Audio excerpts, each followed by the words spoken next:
Assalamualaikum warahmatullahi wabarakatuh. Perkenalkan, nama saya Loli Nadila Putri dengan NIM P2A2 23014 dari Prodi Magister Manajemen Pendidikan Universitas Jambi. Baiklah, pada hari ini saya akan mewawancarai salah satu pengusaha muda yang sukses yang ada di Jambi. Boleh perkenalkan diri terlebih dahulu, Bang? Baik, terima kasih. Perkenalkan, nama saya Kurniawan, saya owner Awansel Mendalo. Alhamdulillah sekarang sudah ada 3 cabang di Mendalo. Oh, 3 cabang ya, Bang. Raise a cup up for all my day ones. 2 middle fingers for the haters. Let's only getting greater. Straight up from nothing we go up. Higher than the highest skyscraper. Now literally we major. The proof is in the paper. We put the good in the good in the good life. We put the good in the good in the good life. We put the bad in the past. Now we alright. Hey Lonnie, I got you. Yeah, and it's a feeling that I can't explain. How you make it in your team still stay the same. Stay down from the jump and they never change. Oke, Bang, pertanyaan yang pertama, bagaimana awal Abang memulai usaha dari tahun ke tahun hingga berkembang sampai sekarang ini? Boleh dijelaskan dulu, Bang, lokasi cabangnya dulu. Baik, terima kasih. Awansel itu sekarang ada 3 cabang di Mendalo, ada di depan rumah makan pagi sore, itu yang cabang pertama. Yang kedua ada di dekat Lazato, arah ke Simpang Valencia. Oke. Itu yang kedua, dan yang ketiga di Mendalo Asri. Dal Asri, oke. Oke, cerita sedikit tentang Awal. sejarah Awansel lah ya. Bahasanya Iya. kayak gitu. Jadi Awansel itu mulai berdiri tahun 2015 sejak Abang masih jadi mahasiswa semester 3 di Uja. Jualannya di depan kosan, di Simpang Mendalo Asri, dan di jalan juga udah pernah. Jadi dulu sambil kuliah dari 2015 sampai 18 itu ya sambilan aja, nggak fokus jualan, tapi udah mulai bawa nama brand Awansel.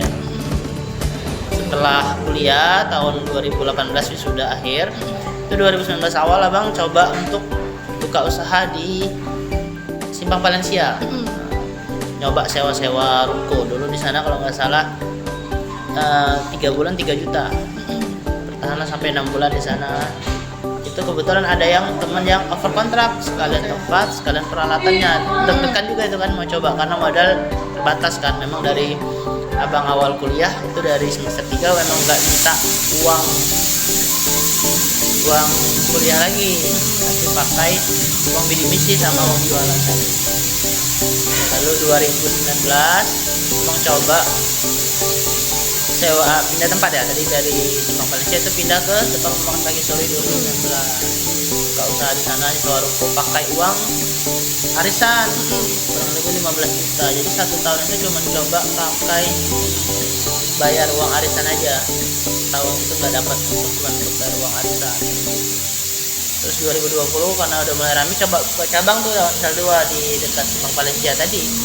Tapi nggak lama dari sewa Awansel 2 itu ternyata COVID 2 tahun setengah. Tiba-tiba sepi tuh, di Mendalo nggak ada orang. Iya, karena pada full kan. Bingung kan mau ngapain, jadi inovasi deh, coba jual masker, jual sanitizer dan sebagainya. Dan perjalanan tadi dari 2019 sampai sekarang 2015 sampai 2024 tuh banyak juga tutup cabang. Terus sempat buka di mana-mana deh, di kota, di Auduri pernah, di Bagan Peti pernah, di Mayang pernah. Dulu sempat 6 cabang, sekarang tinggal 3 dan fokusnya di Mendalo. Banyak juga hal pahit ya bahasanya, seperti karyawan nipu, terus kartu hangus, tipu sama sales dan sebagainya, itu udah melewati. Memang usahanya memang merintis dari nol bahasanya kayak gitu, memang tanpa modal orang tua dan tanpa bantuan, tanpa uang bank dan sebagainya. Kalau memang Abang berdiri sendiri, memang prinsipnya nggak mau utang, usahanya nggak mau utang. Nanti bertumbuh secara organik, nanti sambil jalan aja. Sampai sekarang 3 cabang. Alhamdulillah sekarang udah mulai stabil, transmisinya udah mulai aman, tinggal ningkatin lagi marketingnya, tingkatin lagi pelayanan dan stok barang dan senang.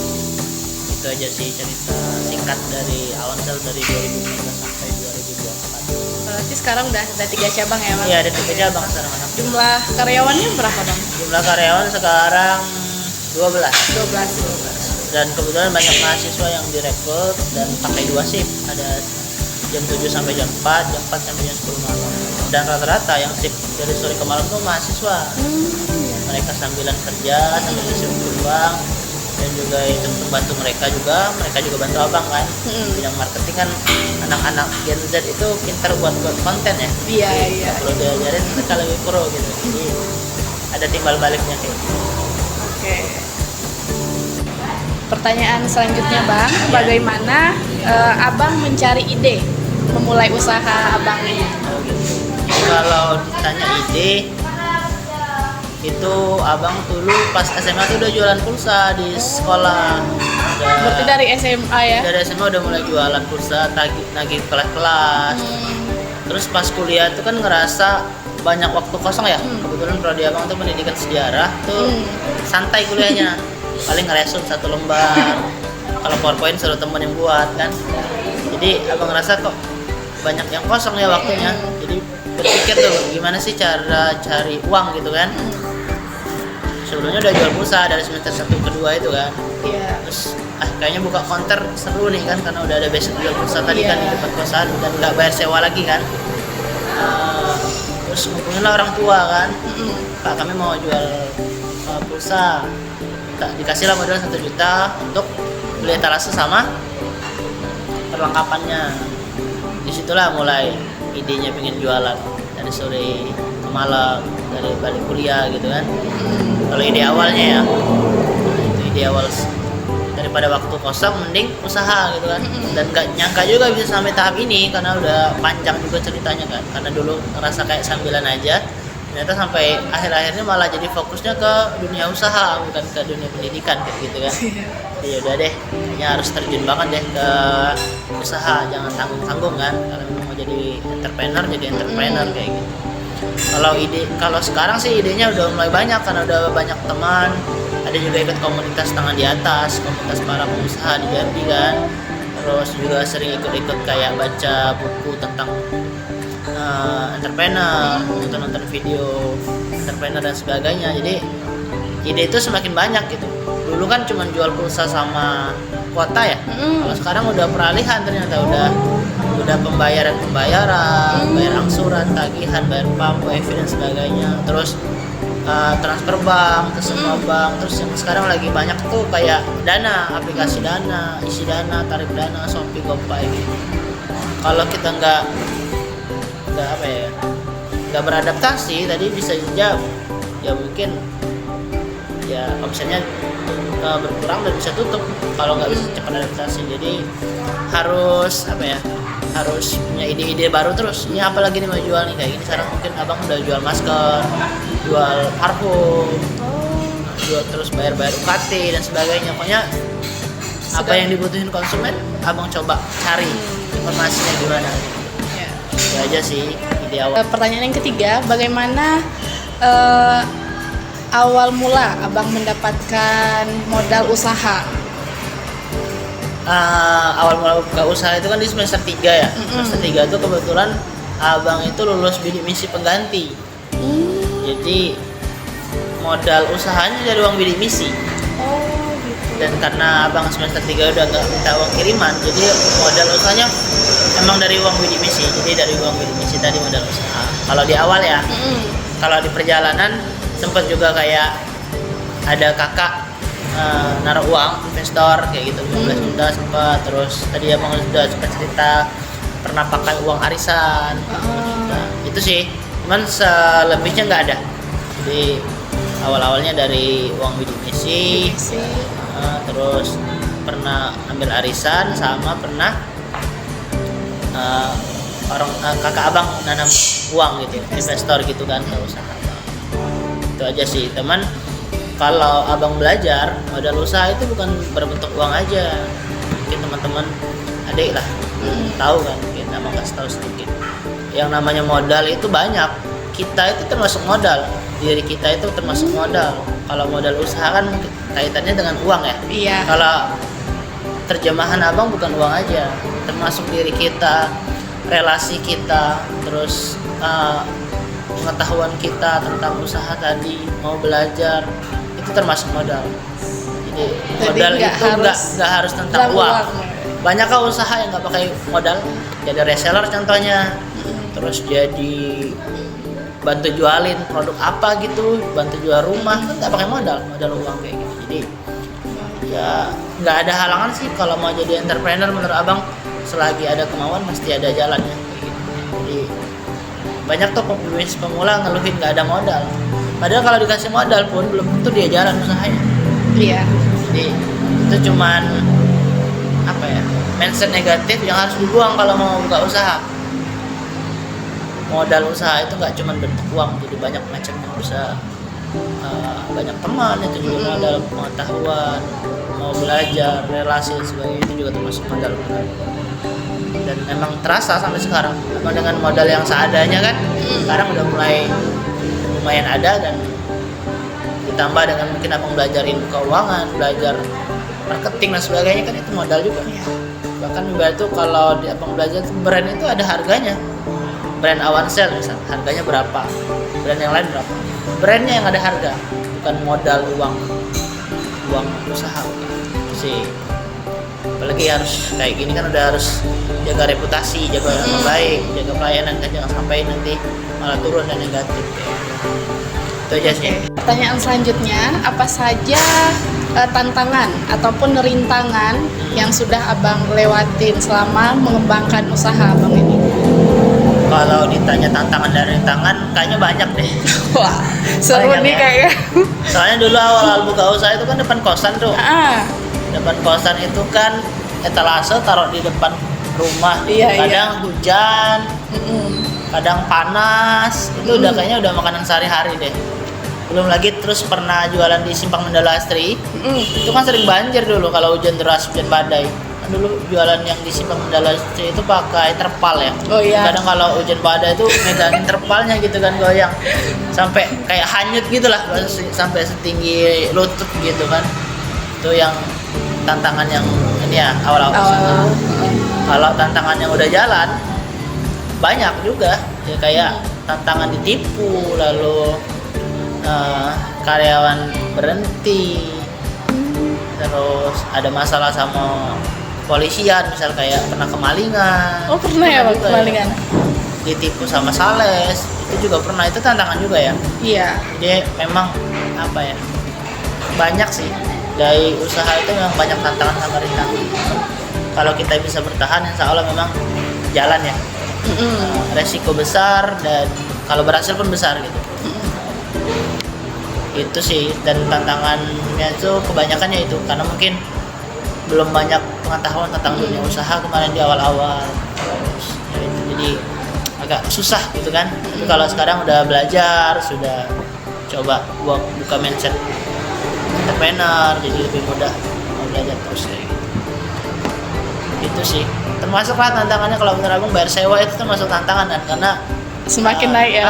Sewanya kan sekarang nih cerita dikit nih, di Awansa 1 tuh 16 juta, di Awansa 2 11 juta, di Awansa 3 tuh 6 juta kan. Kalau setahun berarti kan kurang lebih berapa ya? Hampir 30 ya? Iya, 30 lebih kan. Itu cuma untuk bayar sewa itu, belum lagi operasional lain kayak wifi, paket dan sebagainya. Belum lagi untuk gaji karyawan yang 12 orang tadi. Itu juga tantangan abang ya, karena masih belajar kan, masih pebisnis pemula gitu. Itu sih. Selanjutnya, saya akan menanyakan bagaimana abang menggambarkan karakteristik seorang entrepreneur yang sukses. Nah, itu ada 8 karakteristik. Yang pertama, saya akan menanyakan tentang gigih dulu. Bagaimana abang gigih dalam menjalankan usaha abang? Oke, kalau di ini ya, perjalanan abang lah ya, usaha abang. Kalau gigih itu gimana kita tuh nggak pantang menyerah gitu, nggak pantang menyerah walaupun terkena badai tadi, sempat banjir, sempat karyawan nipu dan sebagainya. Cuman tetap harus gigih, tetap harus harus tetap totalitas di usaha tadi. karena kan banyak tuh teman-teman yang udah usaha terus tiba-tiba hilang dan sebagainya. Itu karena nggak gigih, karena dia mungkin nggak punya visi untuk kedepannya. Jadi kalau entrepreneur tuh harus gigih, memang harus gimana sih biar toko kita rame caranya. Itulah kita berpikir, itulah kita berinovasi dan sebagainya. Jadi gigih itu menurut abang ya memang harus totalitas di usaha tadi, mulai dari buka, barangnya, dan mindset kita dan kerja keras gitu. Itu sih abang. Oke. Yang selanjutnya itu Bang dari segi karakteristik yang kreatif. Kreatif ya. Iya. Kalau kreatif, kalau di usaha abang tuh kreatif sih lebih ke kayak adaptasi aja sih. Adaptasi, misal kalau dulu orang jual pulsa, sekarang jualnya transfer. Dulu cuma jual kabel data satu macam, sekarang 3 macam. Terus misal dulu bisa bayar UKT di tempat abang, sekarang udah bisa bayar kuliah kayak gitu. Dan memang harus kayak gitu. Kita tuh kan kalau usaha harus lihat perkembangan zaman apa.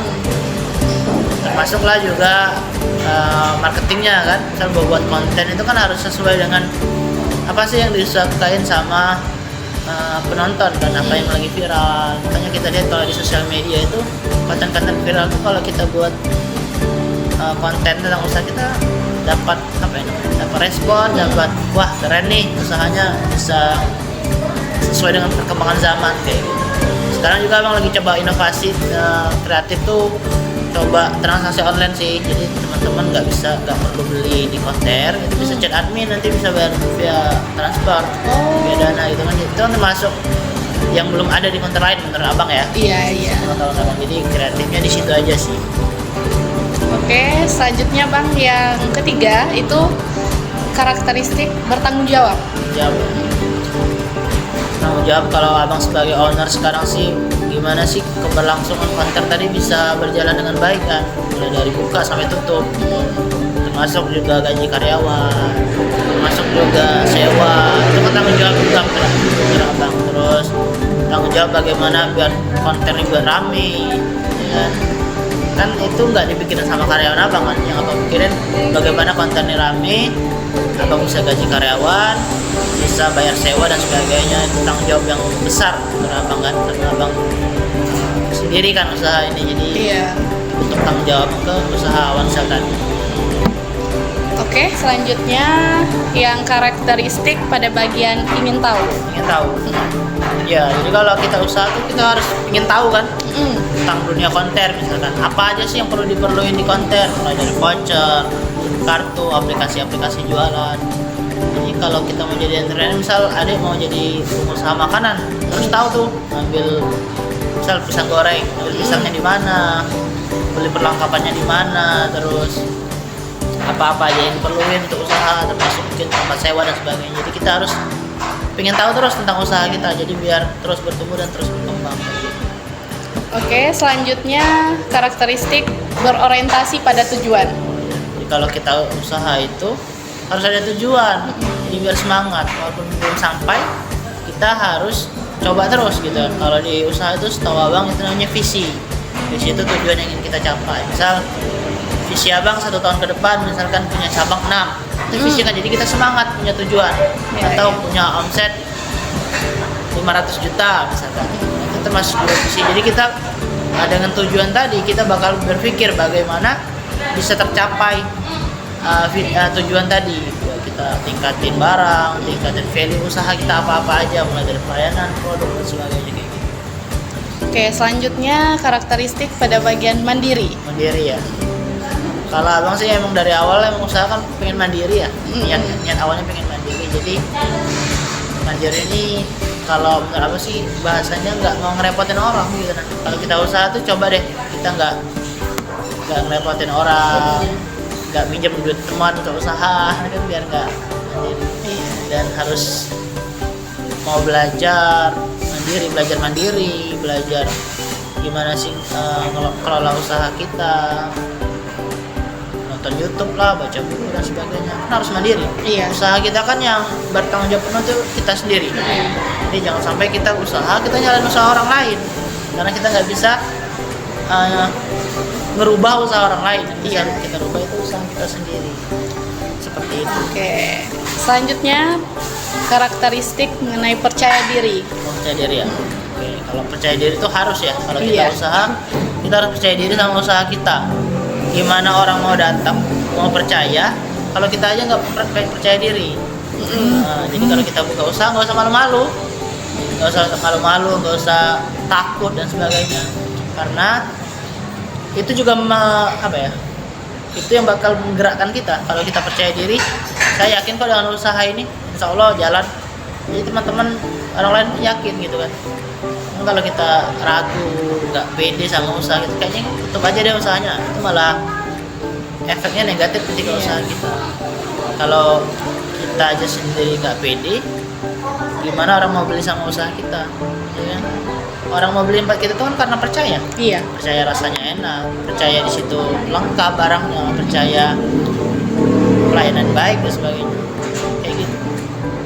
Oke, yang terakhir karakteristik bagaimana abang mengambil resiko terhadap usaha abang. Ya, resiko.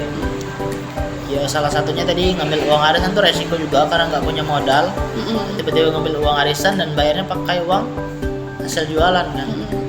Jadi abang juga dulu sempat jaga toko. Jadi dulu cuma 2 orang di arisan satu itu, pagi orang terus sore ke malam abang yang masih kesibukannya kemarin masih ngajar ya. Oh iya. Abang masih terus ya resiko lainnya kayak misal coba deh stok voucher banyak-banyak gitu kan, stok barang banyak-banyak ternyata nggak laku, itu juga resiko. Termasuk juga kita ngambil keputusan untuk buka cabang kedua, ketiga, terus buka cabang yang banyak tutup tadi, itu juga resiko besar karena energi habis, uang habis, pikiran pun juga mana-mana jadinya. Makanya sekarang udah coba belajar dan harus fokus ke ketiga cabang itu. Pertanyaan selanjutnya, bagaimana cara abang mengendalikan jika ada terjadi kendala dalam usaha abang, kemudian bagaimana tindakan ataupun keterampilan yang dalam memecahkan masalah tersebut? Yang pertama kalau ada masalah kita harus tenang dulu kan. Kita tenang, kita perhatiin kira-kira masalah ini apa. Misal masalah karyawan ambil uang misalkan, berarti kan ada di sistem keuangannya yang salah ya, berarti harus diperbaiki. Selain itu kita coba belajar itu banyak caranya, bisa baca buku, bisa nonton YouTube, dan kebetulan abang juga punya mentor itu kalau di usaha penting banget. Jadi kalau kita usaha harus ada mentor tuh ya tempat kita tanya, tempat kita keluh kesah, bang gimana nih bang ada masalah ini, dia bakal ngasih solusi. Setelah dapat pencerahan, udah belajar, dapat buku, baca dari buku, ya bisa ambil keputusan. Oh berarti harus sistemnya diperbaiki, mindsetnya harus diperbaiki, atau dikurangin produknya dan sebagainya. Itu juga termasuk hal yang harus kita persiapkan dari sekarang. Oke, yang terakhir pertanyaannya, omset abang 1 bulan itu sekitar berapa? Cuman kalau di usaha yang retail kayak abang itu omsetnya tuh banyak karena kan sering transfer dan sebagainya ya. Oh iya. Jadi kalau sekarang itu sehari kurang lebih bisa sekitar 10 sampai 20 ketiga outlet tadi. Berarti kalau sebulan berarti sekitar 300 sampai 600 juta ya. Cuman kalau di bisnis retail itu persentasenya kecil. Kalau 600 juta itu ya paling sekitar 5% dari total omset. Beda mungkin dengan usaha-usaha kayak makanan yang bisa sampai 100% atau percetakan yang bisa 20-50%. Karena bang bisnis retail itu nggak terlalu banyak sih omsetnya. Cuman itu udah lumayan lah, Karena kalau sekarang malah omsetnya nurun karena sering banyak penarikan uang. Kalau dulu banyak karena orang jarang penarikan, kalau sekarang omsetnya bisa minus. Iya, kalau penarikan. Bisa minus, kadang uangnya kurang kan di toko, jadi ambil lagi gitu. Jadi lebih ke margin dari omset tadi sih. Kalau omset banyak belum tentu untungnya banyak, tergantung jenis usahanya apa. Itu sih. Oke, terima kasih atas waktu dan kesempatannya bang untuk wawancara pada hari ini. Ya, sama-sama. Semoga usahanya semakin sukses. Sekian, wassalamualaikum warahmatullahi wabarakatuh. Waalaikumsalam warahmatullahi wabarakatuh.